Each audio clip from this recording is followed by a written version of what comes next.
Olá, Publish News entrevista o escritor Ricardo Ramos Filho, que tem uma vasta obra dedicada a jovens e crianças, o atual presidente da União Brasileira dos Escritores, que já foi presidida pelo pai dele, Ricardo Ramos.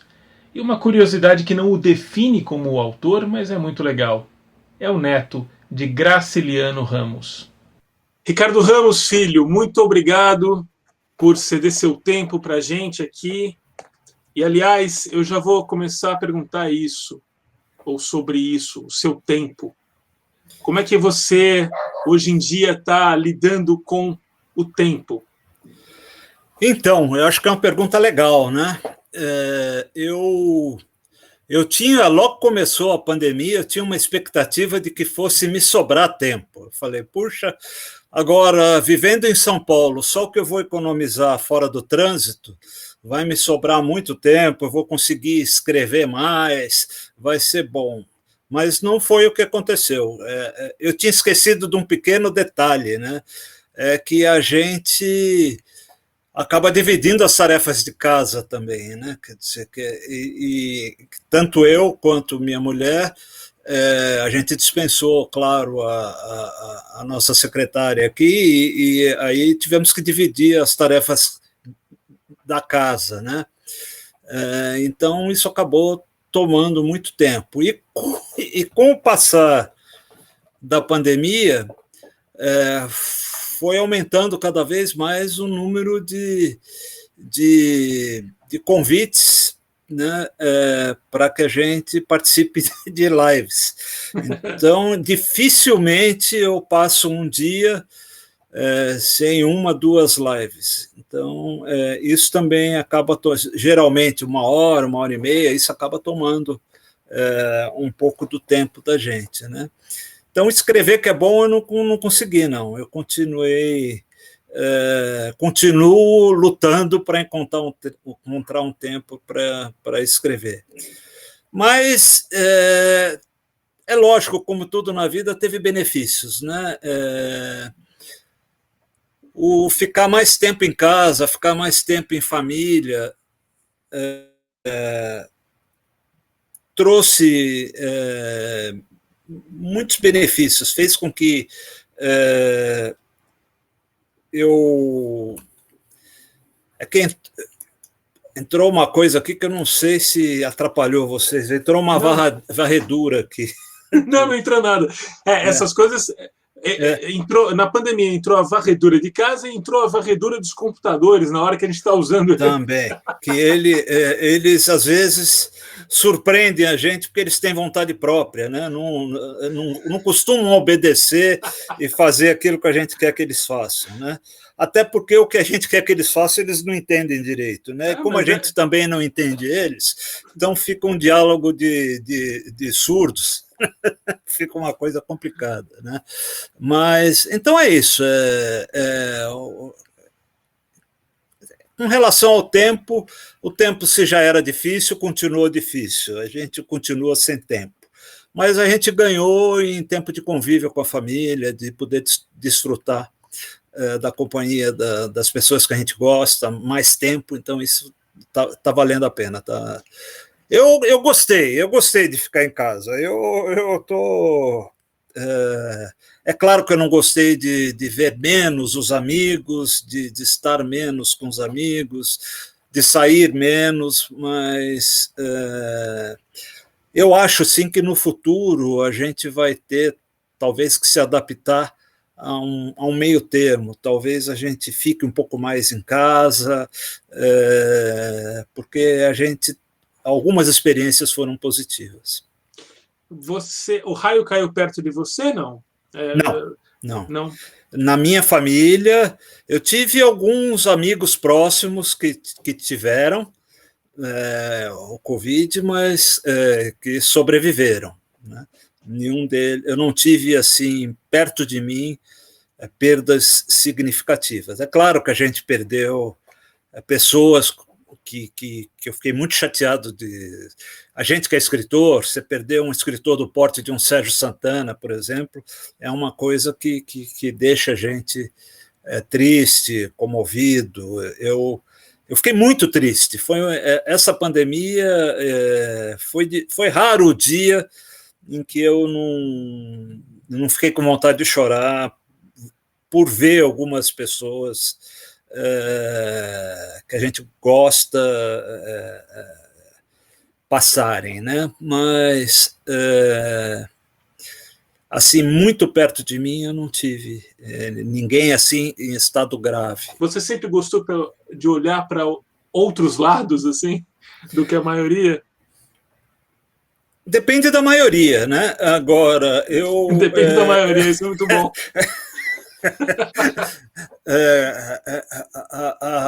A maioria que elegeu esse presidente, eu faço questão de olhar para o outro lado, né? Mas eu gosto, eu gosto muito de tentar olhar as coisas por diversos vieses, vamos dizer assim, né? Pesar os prós e os contras, olhar. E eu sou uma pessoa. É curiosa essa pergunta, nunca ninguém me fez uma pergunta como essa, e é muito gostoso quando a gente vem para uma entrevista e tem perguntas diferentes, né? Porque as entrevistas, eu tenho feito muita entrevista e a gente acaba respondendo, na maioria delas, as mesmas perguntas, né? Eu sou uma pessoa que, quando eu estou em ambientes com muitas outras pessoas, em que há um falatório, aquilo me atordoa um pouco. Eu fico com vontade de acompanhar tudo que está acontecendo, não consigo, eu fico um pouco atordoado, assim. Então, talvez esse olhar por outro lado seja uma certa vontade que me dá de, às vezes, quando eu estou em ambientes muito povoados, vamos dizer assim, de sair um pouco fora. Embora eu não seja uma pessoa tímida, eu não me considero um cara tímido, mas esse atordoamento é por querer, talvez, dar atenção a tudo que está acontecendo e não conseguir, entendeu? Ficar assim meio atordoado pelo barulho, né? E, cara, uma outra pergunta maluca eu vou fazer de vez em quando, mas eu também vou para a pauta obrigatória, porque é impossível escapar da sua formação em matemática. Isso sempre chama atenção. Porque em 1986, o José Sarney e o Dilson Funaro estavam lá fazendo ginásticas com os nossos dinheiros e você decidiu fazer matemática. Eu consegui me formar em matemática, né? É importante dizer que eu entrei na faculdade em 1974. Né? É mesmo? De matemática. Então, de matemática. Então, e me formei em 1986. Então, você vê que foi um curso bem feito. Você quis fazer muita conta. Eu fiz um curso, assim, que eu fiz algumas matérias, eu fiz umas 4, 5 vezes, até conseguir passar. Foi um curso na base do sacrifício, né? E que eu resolvi terminar em 86, por considerar que, já que eu tinha que me formar em alguma coisa, era mais fácil me formar em matemática, já que eu já tinha começado o curso e fazendo algumas poucas matérias eu me formaria, né? E aí eu resolvi, nessa época eu já trabalhava, resolvi fazer uma matéria por semestre, e aí eu falei, puxa, também não passar em uma matéria indo à faculdade uma vez por semana à noite, aí é muita vergonha, né?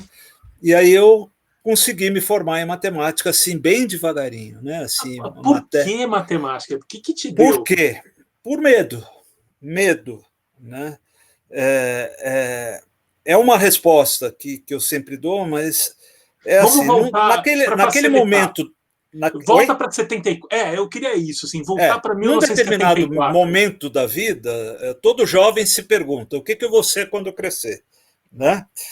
E a resposta que eu dei para mim mesmo foi: qualquer coisa menos escritor. Né? Ser escritor na minha família é falta de imaginação. E como que eu vou escrever sem imaginação? Não dá.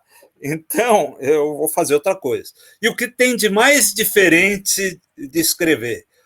Para mim, escrever era uma matéria que estava em português, né? Na cadeira de português na escola. O que tem de mais diferente de português? É matemática. Então, vou fazer matemática. Né? Tá. Mas era o quê? Era o medo de ser comparado com Graciliano, o medo de ser comparado com meu pai, com Ricardo Ramos, né? O medo de que se eu viesse a escrever, eu não, a certeza, né, de que se eu viesse a escrever eu não teria um caminho fácil. Eu seria comparado, as pessoas iriam falar. E Mas a gente, quando. nesse momento, Hã? desculpa interromper, mas é porque esse Claro. momento é muito crucial, assim, né? Ou poderia ter sido crucial. Nesse momento em que você toma essa decisão, a pulsão de escrever já estava ali? Você Já. é. Sempre esteve, né? Assim, eu nunca fui um excelente aluno, né? Eu fui um, um menino muito bagunceiro, fui um jovem muito boêmio, que bebia muito, gostava muito da noite, da farra, e estudar nunca foi muito a minha praia. E a matéria em que eu sempre me saí melhor foi redação. Eu sempre tirava as melhores notas em redação. Né? Então eu sabia que se fosse para escrever eu me virava bem. E Né? daí os professores sabiam que você. Sabia. Eu ouvi muito na escola aquela coisa de filho de peixe, peixinho eu fui colega do Gofredo, da Silva Teles, filho Olha. da Lígia. Uhum. Então a gente era assim, as melhores notas eram sempre as nossas, ou eu tirava boa nota, ou eu tirava 9 e ele tirava 10, ou ele tirava 10 e eu tirava 9, ou os dois tiravam 10 e os dois tiravam 9. Também não havia uma exigência de serem diferentes as notas, né? Mas a gente era muito amigo e tudo, e nós éramos sempre se lembrava que eu era filho do meu pai, que eu era neto do Graciliano, que ele era filho da Lígia. E eu sempre cresci com uma certa insegurança, principalmente na escola. Tá. Né? Por que será que me dão boa nota? É porque eu sou bom mesmo ou é porque eu sou filho e neto de quem eu sou? Então eu tinha essa dúvida. Né? Na escola eu tinha essa dúvida. Né? Eu achava um pouco que os professores não tinham coragem de me julgar friamente. Né? O que é um raciocínio até certo ponto bobo, né? Porque eu acho que a tendência maior seria de dar uma nota ruim, né? Justamente por fazer essa comparação. Né? Não sei. Mas era medo, sempre foi. E aí surgiu a matemática, foi um curso que eu demorei 12 anos para me formar. Eu fui trabalhar sem me formar, e incrível, influenciado pela matemática, eu acabei indo para a área de informática. Eu Olha cheguei a gerente geral de informática na IBM. Eu trabalhei muito tempo, trabalhei a minha vida, eu me aposentei como profissional de TI, né, que eles chamam, né? Aham. É, e, Não era e assim que se chamava na época, né? não era, né? E eu me aposentei, e aí, quando eu me aposentei, quando eu saí da IBM, eu fiquei muitos anos no Banco Real, e depois foi comprado pelo Santander e foi terceirizado na IBM. Quando eu saí, já com mais de 50 anos, aí eu falei, eu acho que agora eu vou poder fazer o que eu gosto. Né? E aí eu fui para a USP, fiz mestrado em literatura, fiz doutorado em literatura, e aí comecei a trabalhar com literatura. Hoje eu trabalho com literatura. né? Você fez o caminho mais mágico, difícil, né? o caminho mais difícil. Não, mais difícil ou não, Ricardo, porque a entrega à literatura muito cedo, ela se torna sofrida, né? Ela é um caminho mais pedregoso, assim. Você não acha que, eu como acho que plano de vida, o seu foi mais bem acabado? Eu acho que sim. Eu acho que eu me dediquei só à literatura quando eu fiquei mais maduro para poder lidar com críticas, encarar com uma certa normalidade, porque tudo foi meio. Se você for ver, além disso tudo, eu quando fui para a literatura, eu fui para a literatura infantil e juvenil, que era uma literatura que nem o Graciliano era um especialista e nem meu pai era um especialista disso, né? O Graciliano ficou mais famoso pelos romances e meu pai ficou mais famoso pelos contos. E eu fui escrever literatura infantil e juvenil, né? Apesar da Terra dos Meninos Pelados, né? Mas o Graciliano tem a Terra dos Meninos Pelados e tem um juvenil, Histórias de Alexandre. Está sendo lançado agora o Pequena História da República, que pode ser considerado juvenil também. Dentro do Insônia, a gente publicou o Minsky e o Luciana, que são dois contos que podem ser considerados contos infantis do Graciliano.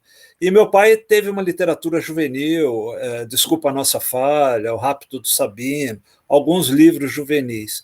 Mas eles não eram assim mais conhecidos por isso. E você se dedicou integralmente a falar com só jovens e hoje crianças, que hoje é que eu estou escrevendo mais crônica do que literatura infantil e juvenil, e estou escrevendo um romance, né? Então, hoje eu estou mais na literatura adulta do que na infantil e juvenil. Né? Você é que nem o Loyola, que quando está escrevendo romance não fala nada para não escaparem os personagens pela boca, não? Não, eu não falo nada. Esse romance está sendo...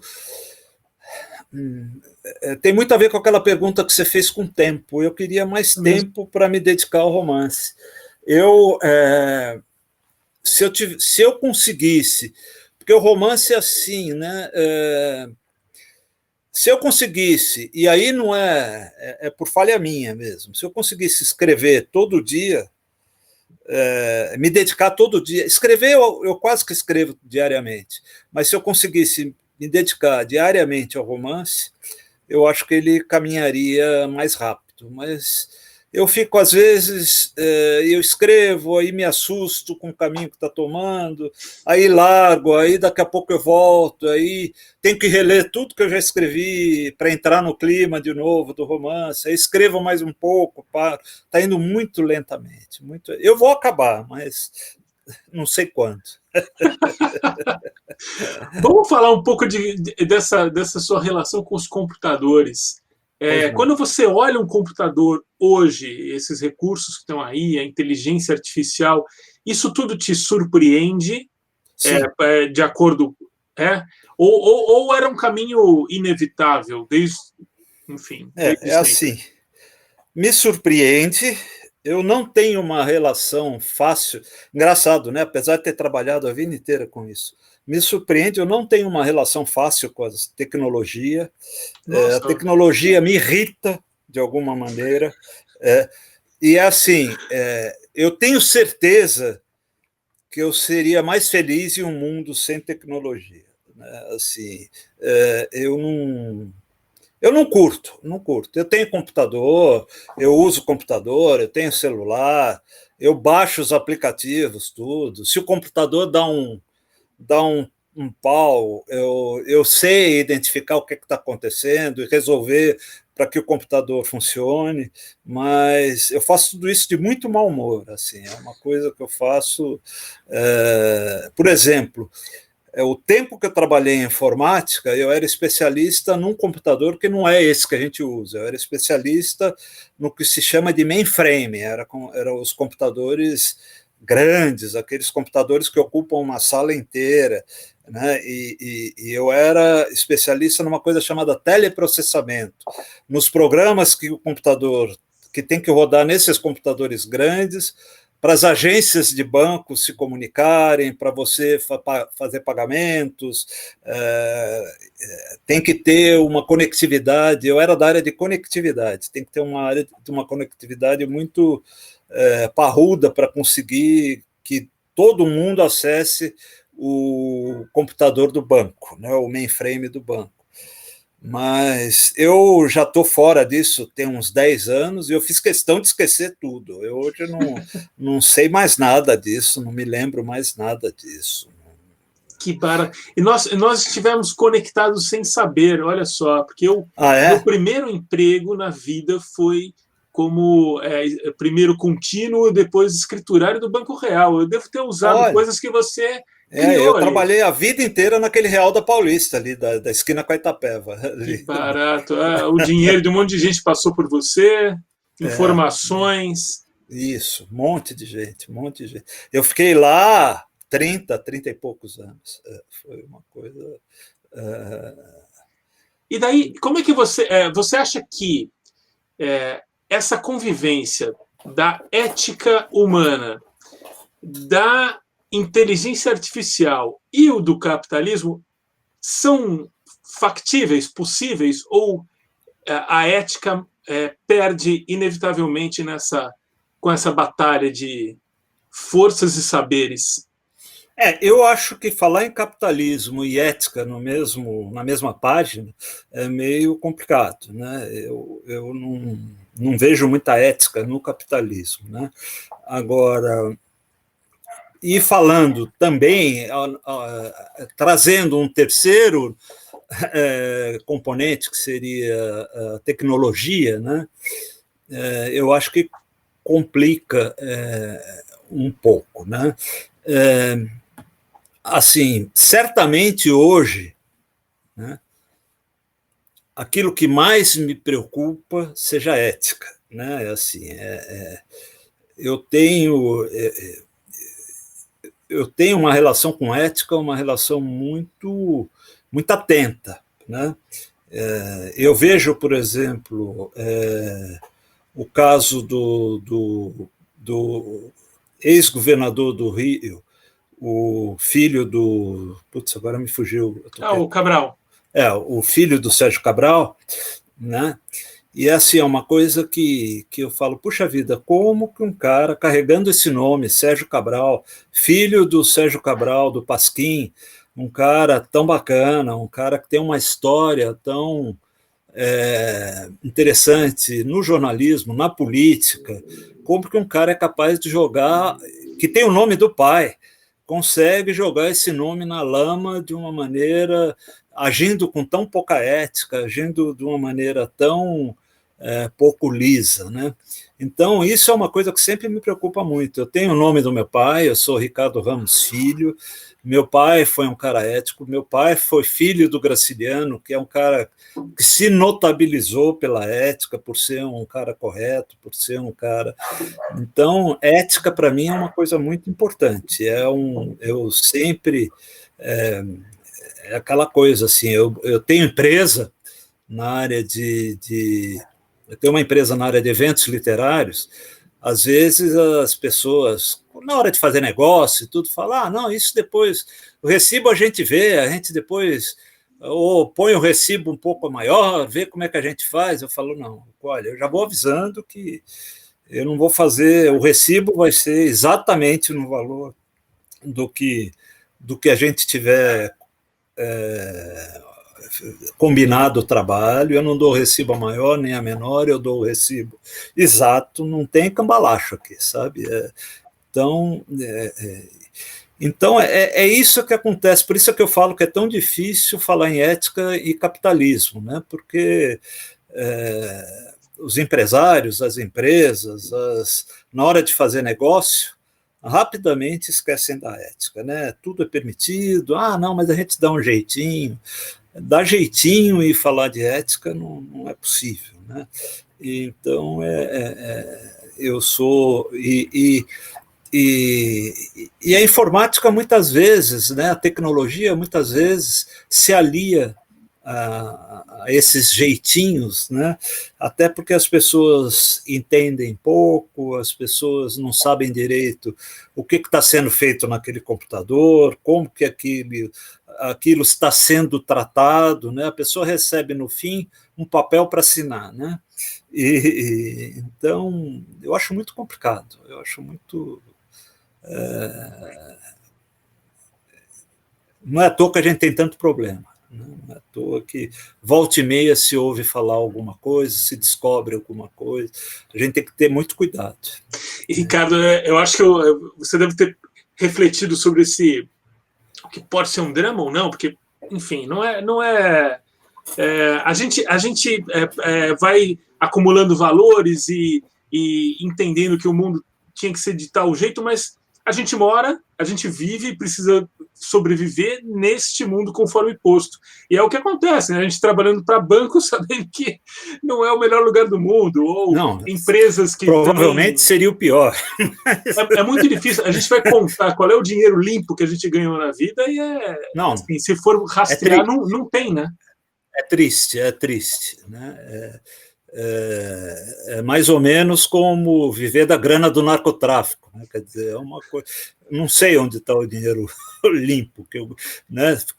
Ter trabalhado 30 anos em banco está sujeito a ter recebido um dinheiro, muitas vezes, fruto das sacanagenzinhas diárias que os bancos fazem com todo mundo, né? E nisso está a contradição do humano, né? Que alimenta a tua literatura, ou seja, é um círculo. Isso está. Isso é que está a questão que, se a gente ficar muito preso a ela, né, a gente acaba enlouquecendo, né? Porque o melhor é não pensar muito nisso. Então vamos pensar em União Brasileira de Escritores. Por que você quis essa encrenca para você ser presidente no Brasil, não do Brasil, no Brasil?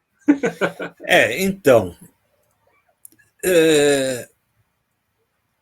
eu quer dizer, eu pequeno já ouvia falar da União Brasileira dos Escritores, né? Meu pai foi presidente, acho que em mais de uma gestão da União Brasileira dos Escritores, né?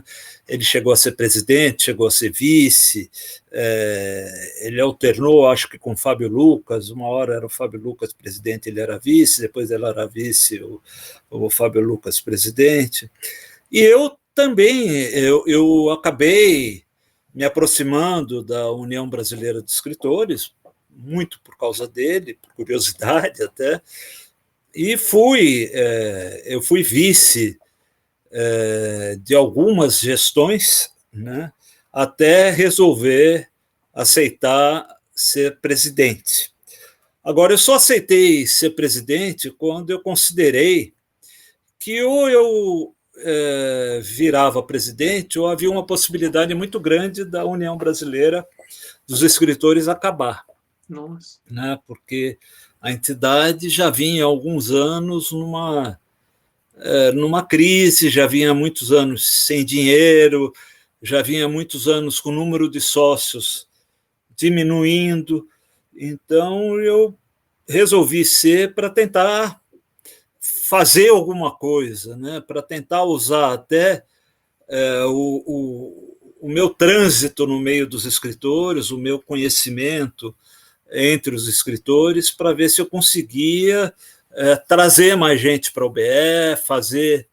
E aí eu acho que está dando certo. Eu estou completando um ano já de mandato, né? Pouco mais de um ano, eu assumi em outubro do ano passado, né? E eu tive algumas coisas assim que eu considero sorte, né? A pandemia foi uma sorte, né? Por exemplo, uma das coisas mais difíceis para o BE lidar é que nós não temos uma sede própria, então a gente tinha que pagar aluguel de uma sede para a entidade.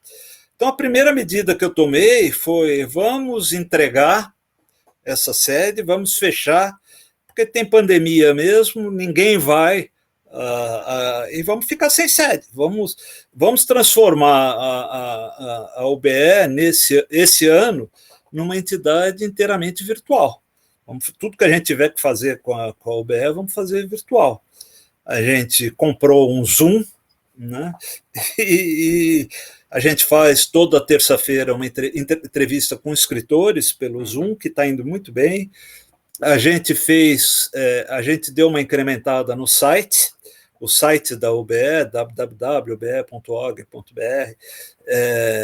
ficou um site mais moderno, recursivo, um site melhor. Nos direcionamos para quitar as dívidas da UBE, ampliar o número dos sócios, e hoje a gente está com superávit, a gente está positivo. Né? Então, isso foi muito legal, isso está sendo legal. A gente fez uma das coisas que a UBE faz anualmente que chama muita atenção é a eleição do intelectual do ano, né, o prêmio Juca Pato. Esse ano a gente fez uma eleição toda ela virtual e uma eleição que muita gente votou, e a gente acabou vencendo o prêmio o Ailton Krenak numa final que foi muito disputada, uma final com a Djamila Ribeiro, Eliane Brum, quem mais? A Maria Valéria Rezende, né? E puxa vida. Todo mundo que está aí em final de Jabuti também. Todos eles, né? Puxa vida, eu não queria esquecer o nome dele, mas minha cabeça para nome é o do 1808. O Laurentino Gomes. Laurentino Gomes, que inclusive deu uma entrevista maravilhosa nas nossas entrevistas da UBE. Ele um espetáculo de entrevista, também era um dos finalistas. Então, e acabou levando o Ailton Krenak. Né? Nós vamos fazer agora a entrega do Juca Pato agora no mês de dezembro, começo de dezembro. Eu estou em acerto com o Krenak para ver se a gente consegue fazer no dia 6 de dezembro, a entrega que vai ser virtual também. A gente vai mandar o troféu para ele pelo correio e na data ele entra. A gente chama o Inácio Loyola Brandão, que foi quem ganhou o ano passado, para entregar o prêmio. Há uma tradição no Juca Pato de quem ganhou entregar o prêmio para quem está recebendo, quem ganhou no último ano. Né? Então, vamos dizer, a gente conseguiu dar uma reavivada na UBE legal. Está indo bem, a UBE, eu estou feliz com isso. Né? E precisamos continuar ampliando o número de sócios. Né? Esse é um grande problema, né? Porque... E é isso que daria uma força política maior também para a UBE? Ter um número maior de representados, né, daria uma força maior para a UBE. Né? E é isso que a gente está tentando fazer, a gente vem conseguindo. A gente chama mais atenção, por exemplo, quando a gente vai para a mídia defender algum escritor, né? Como nós fizemos um manifesto recentemente apoiando o João Paulo Cuenca na luta contra a Igreja Universal. Né? E isso mostra para os escritores que nós estamos atentos às injustiças, estamos dispostos a defender o escritor, né? A lutar por ele. Isso faz com que mais pessoas decidam se filiar à UBE. Agora, é complicado, porque o escritor brasileiro, né, por ser muito pouco lido, né, o Brasil é um país que, por problemas sérios de educação, é um país que lê muito pouco. O escritor brasileiro geralmente é um escritor pobre, né, não tem muita coisa, principalmente num momento como esse, de pagar, além de pagar tudo que precisa pagar uma anuidade para a União Brasileira dos Escritores, mesmo que seja uma anuidade barata, uma unidade pequena, né? Mas a gente tá indo bem. Eu diria que eu estou feliz. Não, isso não é pouco. Os tempos são de muito choro, né? Eu tô assim otimista, o que na minha família não é muito comum. Eu queria falar um pouco sobre esse papel de herdeiro, né? Porque quando a gente pega as edições do Graciliano, tá lá, herdeiros de Graciliano Ramos e tal. É uma empresa, a HG. Pois é, e que a obra do Graciliano vai entrar em domínio público, ou deve entrar, assim, pelo menos se contar com a lei do jeito que ela está, né? Dá 70 anos daqui a 2 anos. Não, ela entra em anos. janeiro de 2024. E 24, porque ele faleceu em 53. É o primeiro mês de janeiro, após a data da morte. E daí, como é que é isso, Ricardo? Aí, todo mundo pode publicar a obra do Graciliano? Olha, no que depender de mim, eu vou brigar muito para que não entre em domínio público. Né? É assim. Eu, por diversas razões, eu sou absolutamente contra o domínio público do jeito como ele existe hoje. Né? Por exemplo, eu queria entender aonde está o domínio público quando uma obra vai para o domínio público e, em vez de se pagar os 10%, 15% que se paga para a família do autor, o dinheiro fica inteiro para a editora. Então, eu queria saber, cadê o domínio público? Ah, bom, mas o domínio público está em qualquer pessoa poder publicar, qualquer pessoa poder botar os textos na internet. Ué, os textos já não estão. Eu vivo brigando, todo dia eu descubro textos do Graciliano na internet que não podia estar na internet. Quer dizer, a pirataria hoje não dá para a gente vencer. Né? Todo mundo põe na internet o que quer. Né? Então, aonde está o domínio público? Eu entendo que se para ser domínio público, a lei deveria dizer assim, olha, os 15%, em vez de irem para a família, vão para um fundo um fundo que cuida da casa do escritor. Né? Então, o escritor desassistido, o escritor pobre, o escritor que não tem... vai passar os últimos dias na casa do escritor e tudo que se arrecada de direito autoral é para ajudar essa entidade a sustentar os escritores que precisam de ajuda. Aí eu entenderia como domínio público. Mas por que tirar da família? Por exemplo, ainda existe uma filha do Graciliano viva. Pois é. Tá? Minha tia Luísa. Ela está com 90 anos. Né?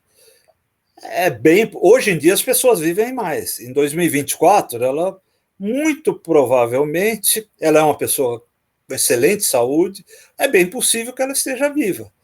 E aí vão tirar o principal ganho dela aos 94 anos. Mas aí vocês conseguiram um acordo com a Record, né? Então, pelo menos no caso dela, né? Eu negociei com a Record de que a Record fez a gente fez o ano passado um acordo com a Record por mais 10 anos de direitos autorais. Mas a Record, se publicar o Graciliano, vai me pagar direitos autorais. Mas qualquer outra editora vai poder publicar também e concorrer com a Record. Né? Para que houvesse uma mudança como essa que você propõe, daí teria que ser um projeto de lei e tudo mais, né? Teria que ser um projeto de lei. Existe essa intenção? Já tentei várias vezes, né? Mas sempre que você chega com essa ideia, a pessoa olha para você e fala: esse cara quer viver dos direitos do avô, esse cara quer... Por exemplo, né, eu falei na minha tia, mas não falei na minha mãe. Minha mãe também tem 90 anos e a renda maior dela também é o Graciliano. Né? Entendi. Quer dizer, então é assim,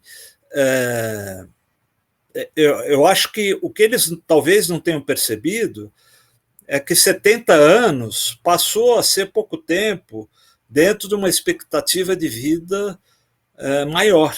Né? O Graciliano vai fazer 70 anos de morte, mas ele tem filho vivo ainda, tem nora viva ainda. né? Quer dizer, então, isso tudo é muito complicado. Tem alguns jeitos que você pode dar, né, mas que aí é mais uma questão de você ir para marcas, tentar registrar algumas coisas. É o que eu vou tentar fazer. É o que todo mundo está fazendo, né, para lidar com isso. Interessante. Ricardo, você também é roteirista de cinema. Sou. Roteiro é literatura? Não. É Tem nada diferente, a é outra ver. coisa. Não tem nada a ver. Até porque literatura e roteiro têm públicos-alvos diferentes, né? Quando você escreve um texto literário, você está escrevendo um texto para um leitor, que é um ser humano ler. Quando você escreve um roteiro, você está escrevendo.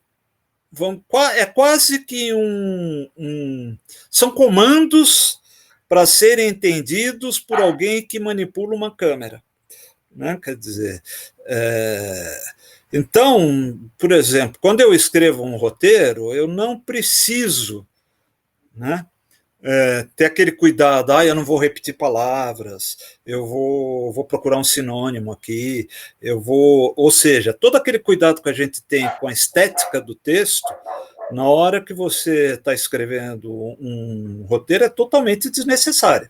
O cara pode até fazer e ficar um roteiro super bem escrito, tudo, porque é por preciosismo dele.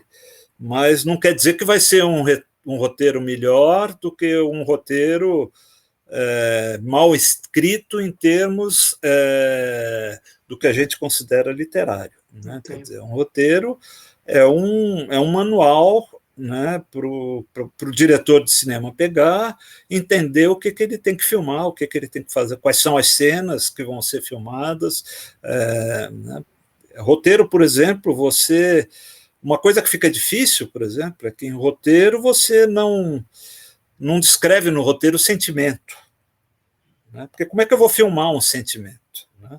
Você não diz no roteiro, aí naquele determinado instante Joaninha se encheu de amor por aquela pessoa que ela considerava. Como é que eu vou botar isso no roteiro? Como que é uma cena em que uma pessoa se enche de amor? Quer dizer, eu tenho um exemplo que sai da sua família. Eu tenho que tentar explicar isso para a câmera. Eu posso até fazer uma cena, né, que uma pessoa, mas eu não vou dizer simplesmente que a pessoa. Eu tenho que orientar a pessoa como que ela deve filmar uma cena em que uma pessoa se enche de amor.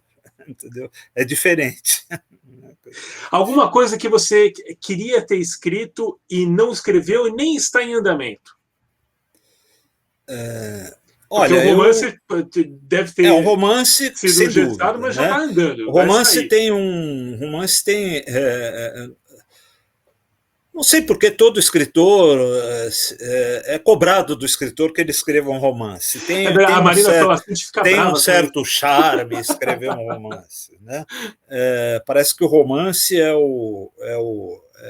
a realização suprema de um escritor, né? Quer dizer, se ele não escreve um romance, ele não pode ainda ser considerado.